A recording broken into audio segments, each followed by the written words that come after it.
The 26th of September 2023, you're very welcome back to the channel Realtor Education, not fake news. We mightn't be dealing with all that exciting of things in many people's eyes, but we need to keep grounded. We need to have something to measure to. Now, I give an example here, and I'm talking about here uncommon sense. I've noticed long ago, and still do, just how little common sense there is around. And it's not in my interest to have the population of Ireland or further ignorant, because they have votes and they make decisions which without proper information can be detrimental to us all. I have to pay towards government schemes that I know are fake and I can do nothing about it. Okay, so I give this example here. And as we're born, we have no knowledge of what was learned before. The rules of shipbuilding are largely developed from the deaths of thousands of people. Even in the Titanic, lots of lives were lost, but something was learned, and something is built into the best shipbuilding practices around the world, and you won't get insurance unless your ship complies. One of those is an inside hull to compartmentalize the ship inside, especially passenger ships, where the water cannot overwhelm the whole ship if a scratch or a leak develops somewhere in the bow or elsewhere. Now, so you take this guy here. He lives near a lake, and he has a boat. He has a boat moored on the lake for 30 years, no problem. The lake doesn't go up or down much, maybe a foot due to rain. And he moves to a seaside location, and there's a pier. And he brings his boat round on the sea, brings it round. He has an engine on it, and he pulls up at the jetty or the pier, and there's a link on it here, and he moors it and ties it with a chain to here. He gets off whatever way he can, and he heads off for a few pints and a bit of a meal and a bit of a chat. Delighted he has his boat in the sea, beside where he is now living or whatever. Right? So you have that, okay? Now, the ideal thing would be he'd understand the principle of gravity and the pull of the moon on the earth and all that, but if he's an ordinary Joe Soap, he probably wouldn't even listen. It'd all go over his head, and he couldn't care two hoots whether the moon is there or not. It's handy if you want to see where you're going. He wants to know more.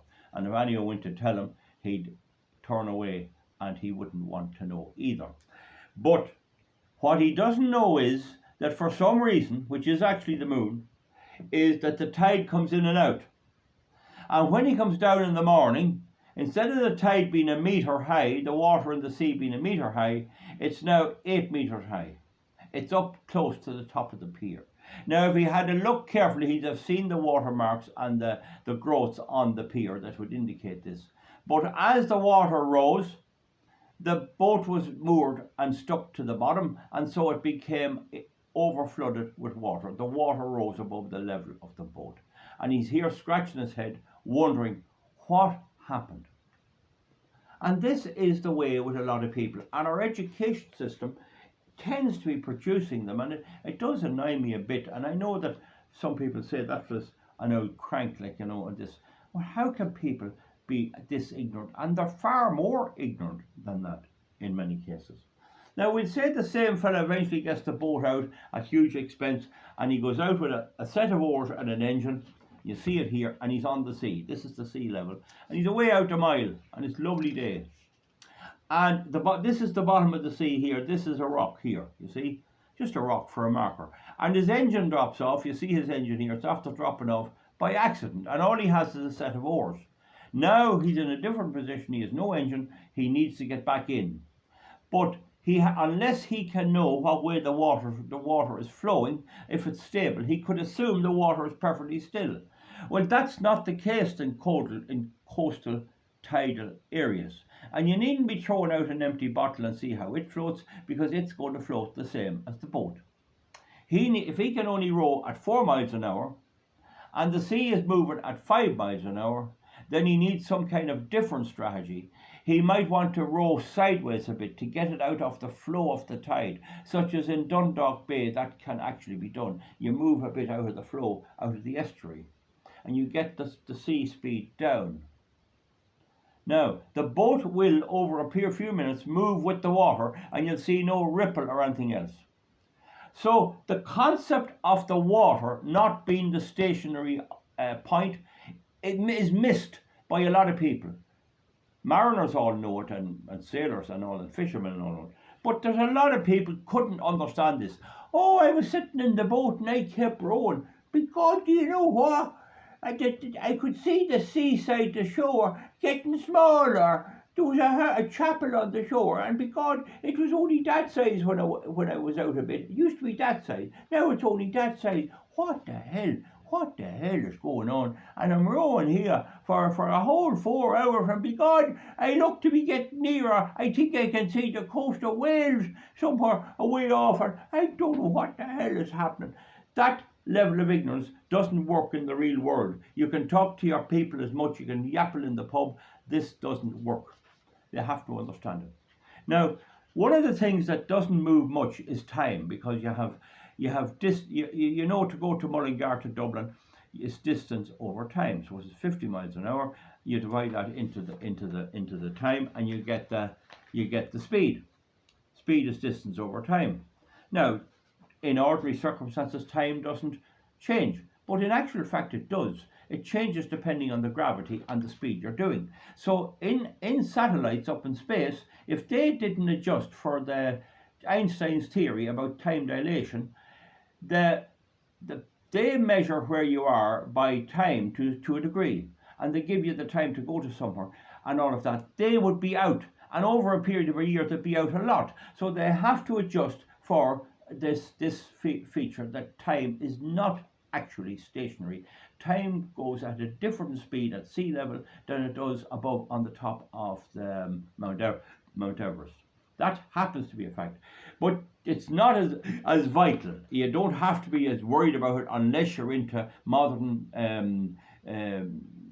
sat navs and all this. It doesn't matter much. If you're just rowing a boat, it doesn't matter a terror. But in old sailing and sailing ships, before they had clocks, they had to rely on the stars, and they weren't very accurate because it was a huge distance away, and the sextant wasn't very accurate for measuring it. So then they had clocks, and that helped, and so on. So they all knew about this and how vital it was to know where you are and what's going on around you. Now, when it comes to money and the current crisis that appears to be in the world, and I am building into it that in the last 10 years we have the internet, and we can find out a lot of things that you'd have to buy the Financial Times for years ago, and we know a lot more. So maybe a lot of the panic on the internet is due to the rising tide in sources of information. However, I have to say, I don't think that is the case. That is the case. Now, I know a lot of my viewers live on the contributory old age pension. Some of them the old age pension.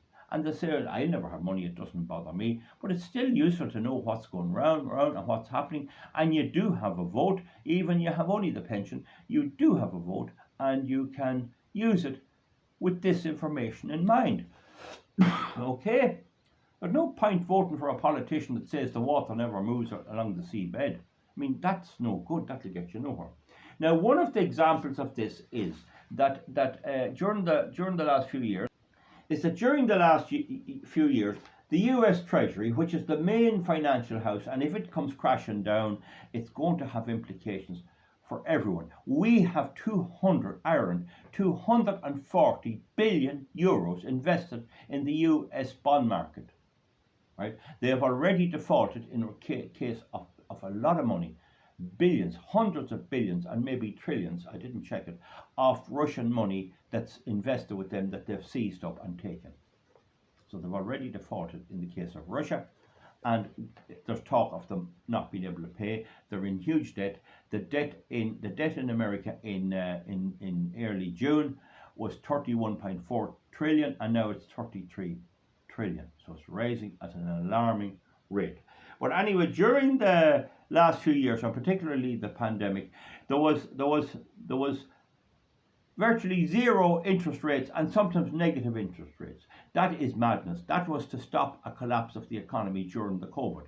Print money to stop the economy collapsing and to give money to give out for stimulus and all of this, because the muggles didn't know any different. Now you'll hear them talking now in the shops, oh, prices have gone up. It's not gone up, it's the money has gone down. So now what happened now is they realised that this low interest rate was causing inflation, because what happens with the creation of money in the modern world, it's a wee bit different from long ago. You go in for your loan, they give you 100,000, they create that 100,000 out of nothing. They create it out of nothing. They charge you interest, let's say at 4%. They keep that interest, which is unearned profit, really. It's earned from the fact that the person who got the loan is producing something. They might be producing something useful, butter or cheese or a machine tool or something. So the interest is probably genuine, but it's added to the money supply and it's compensated for the fact that there's more product in the country or the economy. And that is not always the case, because sometimes this is loaned for junk and there's no real comeback. But the problem with giving out money printed out of nothing at low interest rates or no interest rates is that people get money willy-nilly. All of this money is created out of nothing. As the principal is paid back, they should be killing that. As that 100,000 is paid back, suppose your man after 3 years says, because I made a bit of money here, I got a legacy, I'll pay you back that 100,000, and he goes in and pays it back. That's written off on the bank's balance sheet. In other words, the bank takes that out. So if the balance sheet was at that level, it went up a bit with the 100,000, and then they take it down again. And that's the print as you pay off the principal. The interest is kept, but that's supposed to be earned money, so it's good money. Does that explain it? Now, what happened was, with the 2.5% interest rate on government bonds, particularly the bonds which are 30 years, which don't expire till 2050, there's a 10-year bond which is the benchmark, a 10-year treasury. With the 2.5% money, they'd love to have kept that going, but they had to increase interest rates to prevent the banks giving out too much money and the banks all failing. So what happened was they started to increase interest rates as they realised the whole thing was a mad practice. Interest rates should have been left alone at about 4% and or a little more. Now, because the interest rate goes up for everyone, it went up for the bonds to 4.5% in the last while. Went up to 4.5%. So people who had deposits in the bank earning 2.5%, and they'd be probably only getting 2%, said to themselves, well, I can put that into a bond, or another bank that's investing in the new bond at 4.5, and I can get 4.5 instead of 2.5. So they pull their money out of the bank and they put it into one or put it into some investment fund that was getting 4.5%, and that put the banks in fear of collapse. They had no money, they couldn't pay out all this money, and that's what happened with Silicon Valley Bank, First Republic Bank, sorry, I'm adjusting, and a few other banks. You see, they were paying a small interest rate, which meant that if you had money in there, you took it out and you put it in where there was a bigger interest rate, and that meant as more and more people began to look for the money, and the banks had money loaned out, they hadn't any money. They were going wallop, and 3 of them already went wallop, went bottom up. Now, what the US government, this is a bit of study I did, and that's why I try to inform you. What I've discovered now from my study, because I do study these things very in depth, like everything I do, I can't help studying stuff like this because it's kind of the breed of me. So anyway, what the government is now doing is, I forgot to tell you, if you hold or a bank holds bonds at 2.5%, they can offer them on the market. So supposing they bought them in 2020, they're only making 2.5%. That never changes. That'll be 2.5% in 20 years' time. So they're getting 2.5%. They can offer them on the money markets and sell them. They can say, well, why would I hold this blooming money here, $1 billion or $1 billion euros? Why would I hold this here for the next several decades, 2 decades, more than 2 decades, till 2050, or even till 2033, whatever? Why would I hold it making that? I'll sell it. and you can sell it. You put it on the market and you sell it, and anyone can buy it at the market rate. That's part of the money market. Now, at the moment, when they went to sell these low interest treasury bonds, all they were getting was 50%, and in some cases 45% of their value. So if they paid 1,000 million euros for the bond, they only get 500 million euros. In other words, for every 100, they only get 50, and in some cases 45. Why? Because nobody wants to keep this old junk. Right, you can throw it there and let it mature a bit, and hopefully in 50 years, sure, look, it'll be worth something. And that's exactly what the situation is, and the moving there. That threatens to bankrupt the whole thing, and to do that, the US Treasury has moved in, and they're buying the bonds at the full rate. Instead of letting them on the market for 50%, we'll say, to the open market, to people who, for some reason, maybe have more money than sense, they're buying them at the full 100%, which amounts to a bailout, That's a bailout. I discovered that yesterday. That is happening. To the degree to which it's happening, I don't know. They're probably identifying the weaker banks and saying, right, how much of these 2.5% bonds have you? We have 15 billion. We'll take them. We'll give you the 15 billion. You get no interest. You just get the price of the bond. Good night, Irene.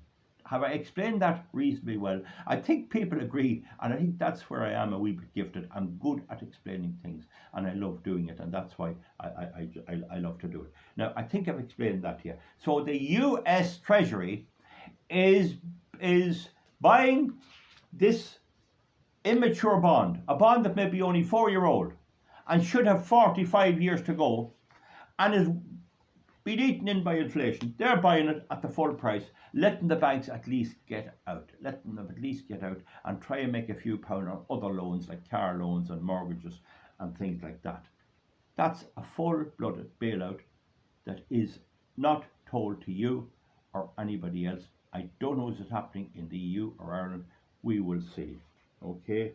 So now, the problem is, where do they get the money to buy these low-interest bonds?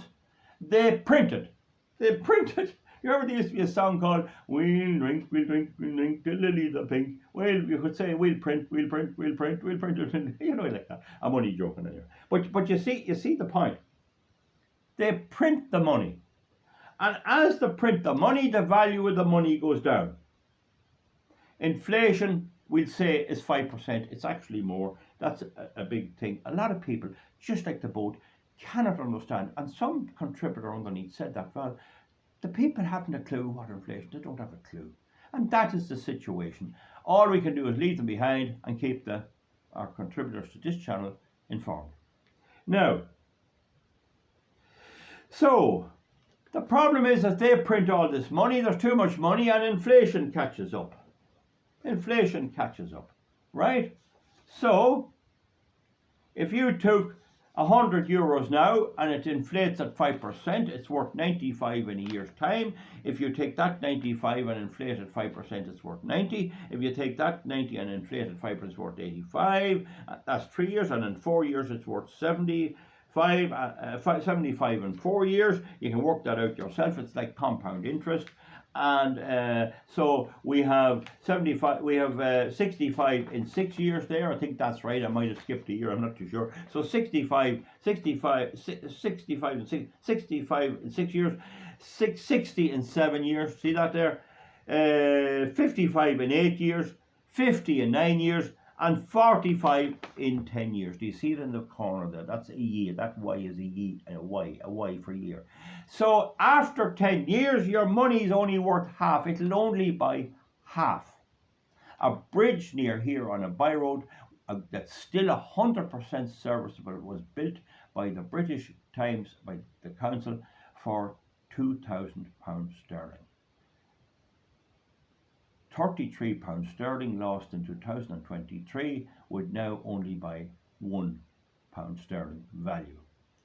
23 Irish punts, if there was such a thing, lost in 1970 would now only buy €1.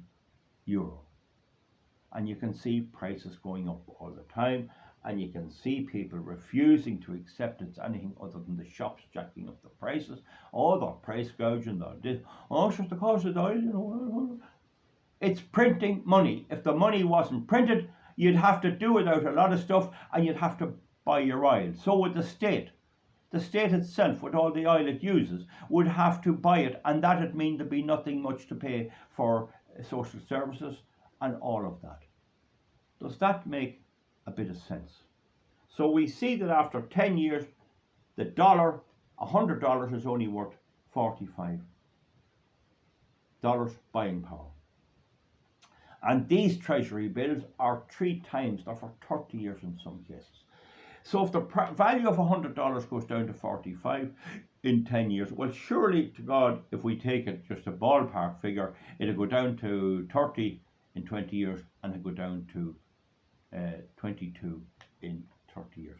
So when these bonds become mature, all they're going to get is a roughly amount there is $22. When they go out to buy something, they'll only get they'll have to put another $88 to it to buy the product. That's inflation. That's the thing. I needn't go into that there. And this is the problem.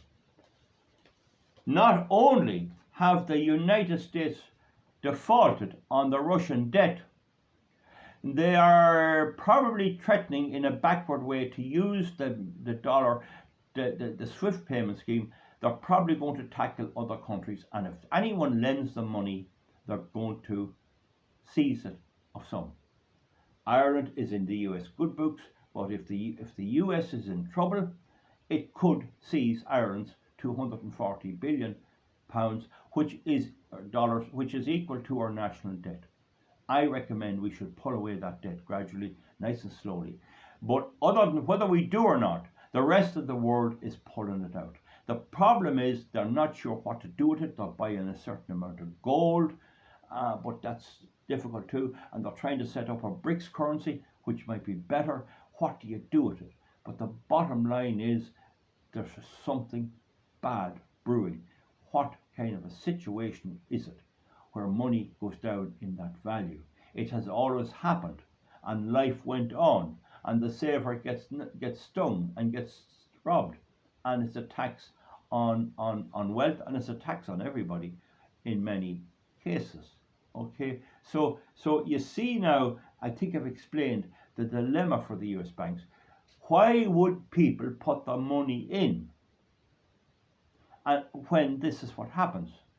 And we would have, and I've said this, and I'm one of the few people who said this, the 2008 crash happened because the governments could not get round to printing money quick enough. They didn't have the mechanism to do it. The Germans didn't want it. But when the 2017, 18 and on that, and the pandemic came in, the governments found a way to stop the crash by printing money, printing. And this is a terrible problem for someone trying to buy a bit of land or buy a house or buy something. What is the value of the money? The value now will be a lot less. Where can you save it? It is a huge problem. The EU aims for 2% and the Federal Reserve aims for 2%. And they claim they're trying to get it down. That is very difficult. In the EU, Spain, Portugal and Italy are broke, and they're begging money of the northern states. And can a situation where Belgium, Holland and Germany bails out high spending Italy, Spain and Portugal, can that go on? And then there's all this green baloney and all this cultural Marxist baloney. And in the middle of this, the US seems to be building up a big plan for a big war. And this financial strangeness has caused wars. Right, when the Roman Empire broke up, there wasn't immediate wars, but there was after that for a while. Now, when the Weimar Republic was printing money like hell in the 20s, Hitler rose up. So you're going to get this, and the only way that this can be prevented really is if governments row back, and if the political system and the voters realise not to vote for warmongering Politicians. Obama was a warmongering politician. Now, a certain amount of US intervention may be necessary, but I'd like to know why Gaddafi was killed. I'd like to know he didn't invade any country, Saddam Hussein did. Now we have the situation where Nigeria and the African countries getting the tick off from Russia and China are kicking out the Europeans. We have the Europeans with this mad green stuff that's crippling the German economy and crippling the British economy to such a degree that Richie Sunak, the British Prime Minister, had to row back on it. But still, with all of this going on, the American voter, some of them, is going to go into the polling booth next time and vote for the Democratic Party, probably sleepy Joe Biden or someone just as bad. And even Trump, whom I have good time for, was always weak, and I always said this on economics. He'd need to show a clear way to get out of this. But he did say he'd reinstate business, industry and manufacturing. And only by making things, only by having products to exchange with the rest of the world, such as making cars and all that, huge strikes in American car factories. And that's where Trump did come in. Only by doing that can you bring back the value in your economy. And if you think you can keep the value in your economy by printing money, then you are severely mistaken. I hope that was interesting. I'm very sorry for the long video. I enjoyed making it, and I hope you enjoyed looking at it, and ask me any questions you may. The fact is, we're living in an idiotic world with idiotic governments, and you simply cannot talk to them. Some of them are driven by a religion, by a cult of green eco-warrior religion, and they're never going to be changed. All that can happen is we have to be put that we have nothing. Women with children have to be bringing their children to school in a donkey and cart, when they might say, oh no, I'm not too sure of this, I got a bit wet. You see, we can't tell them this is coming. You cannot tell them. You cannot tell the fella in the boat, tie your engine on well, put a good loop on it, put a secondary hitch that if it falls you can get it. He will not listen to you, and they will not listen, and this is the dilemma. And young lads and young lassies get killed in wars, all caused by this level of ignorance and the refusal of those they elect to try and sit down and hammer out a deal in most cases. That's it, folks. Bye. Thank you very much. Comment underneath. See you back.